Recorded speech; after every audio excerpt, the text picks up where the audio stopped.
மகர ராசிக்காரர்களுக்கு 6ஆம் இடத்தில் இருக்கக்கூடிய குரு சிறு சிறு சங்கடங்களை உடல் நலத்தில் ஏற்படுத்தினாலும், புதிய கடனை வாங்க வைத்தாலும், நீங்கள் கொடுத்த கடன் திருப்பி வர்றது கஷ்டமாக இருந்தாலும், அவர் பார்க்கும் இடம் வலுப்பெற்று போகிறது பெரிய ஏற்றம் கொடுக்கும். தொழிலில் பெரிய ஏற்றம் கொடுக்கக்கூடிய காலகட்டம். தொழிலில் பார்த்தீங்களேனால் சொந்த தொழில் செய்பவர்களுக்கு நல்ல ஒரு ஏற்றம் கிடைக்கும். உங்களுடைய ஜீவனம் கர்மம் நல்லாவே இருக்கக்கூடிய காலகட்டம். குருவின் பார்வை இருக்கிறதுனால பெரிய ஏற்றத்தை கொடுக்கக்கூடிய காலகட்டமாக அமைகிறது. அதை தவிர பார்த்தீங்கன்னா உங்களுடைய சுகம், அயன சயன போக ஸ்தானங்கள் நல்ல ஒரு ஏற்றத்தை காணும். ஏன்னா குருவினுடைய ஸ்தான இடத்தையே குரு பார்க்கறது பெரிய ஏற்றம். 12ஆம் இடத்தையே பார்க்கறது ரொம்ப ஏற்றம்.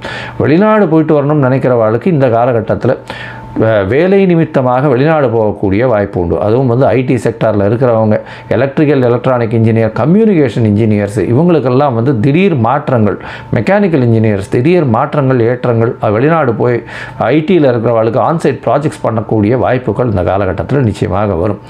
வெளிநாடு போய் வெளிநாட்டு பணம் வரக்கூடிய வாய்ப்பு, வெளிநாட்டு பணத்தின் மூலியமாக இங்கே இந்தியாவில் கடன் வாங்கக்கூடிய வாய்ப்புகள் நிச்சயமாக உங்களுக்கு சேரும்.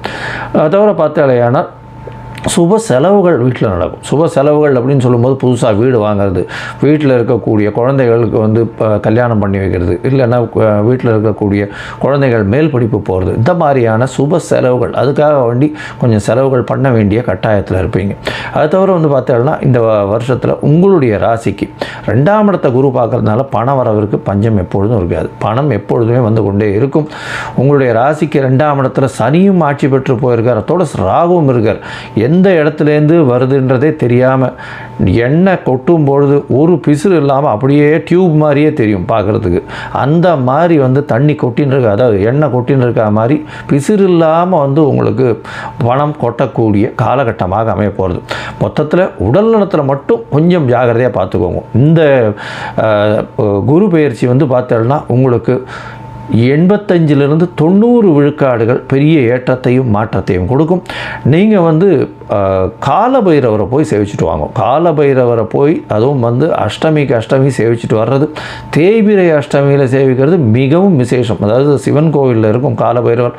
அவரையும் குரு பெயர்ச்சிக்கு சொல்கிறோன்னா சனி பகவானுக்கே குருவாக திகழ்கிறவர் அப்படின்றதுனால காலபைரவரை போய் வணங்கி விட்டு வர்றது, அஷ்டமிக்கு அஷ்டமி பண்ணுறது, தேய்பிரை அஷ்டமியில் அவருக்கு ஒரு தேங்காயை உடைச்சி அது உள்ள நல்லெண்ணெய் போட்டு திரி விளக்கு போடுங்க. பஞ்சு விளக்கு போடாதீங்க, திரி விளக்கு போட்டு அதை ஏற்றுங்க. நல்ல ஒரு ஏற்றம் கிடைக்கக்கூடிய காலகட்டமாக, எந்த ஒரு விஷயத்திலும் வெற்றி வாய்ப்பு வரக்கூடிய காலகட்டமாக அமைய போகிறது.